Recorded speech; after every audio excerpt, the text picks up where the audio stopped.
भेटरान aunty social Tigiria माणियाबंध area भाव आदेश भावग्राही पंडा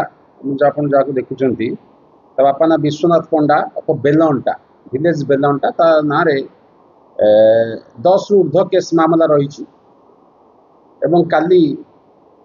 आमर SP निर्देश रे प्रत्येक थाना रे इवनिंग रे ब्लॉकिंग चलता ए ब्लॉकिंग चलता भितर आमर आईआईसी बड़म्बा गोटे रिलायबल सोर्स रु खबर पाइले जे ए भेटरान आंटी सोशल भाव गोटे एक्सीडेंट करी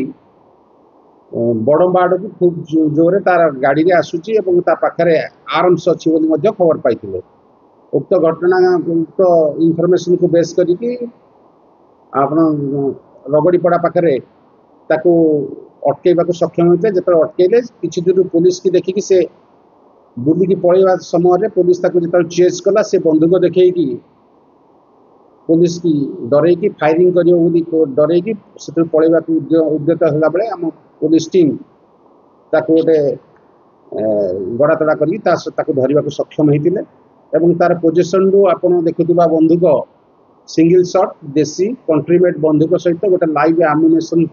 जबत होता पोजिशन रु एवं आम धरने सक्षम अच्छी। दीर्घ दिन से बेलंटा तिगिरिया बेलंटा गाँव में अशांति सृष्टि कर फेरार रही ना केस थी नकली मद कारबार बंदूक कारबार बम्बिंग करवा एवं अन्यान्य केस रे से रही 10 रु ऊर्ध्व मामला रही केस को मिसेले 11 केस थाना रही बर्तमान तिगिरिया थानार 2024 मसीह गाँव में बम्बिंग करथिला एवं आपणकर तिगिरिया थाना 2017 मसीह से बम्बिंग सहित बंदूक फुटेला गुली फुटेला लोकों पूर्व तिगिरिया 2017 मसीह से आर्म्स एक्ट केस थिला 2017 मसीह बम्बिंग आउ गोटे बम्बिंग केस थिला चोरी केस थाना रही पाखु आम बंदूक तार मोबाइल लाइव आम्युनेशन सहित तार रिच गाड़ी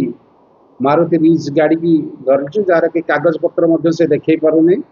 तदंत सापेक्ष अच्छी सन्देहजनक से चोरा गाड़ी बोली आम भेरिफिकेशन करुचु किंतु एबे ता ना आर्म्स एक्ट केस होइछि।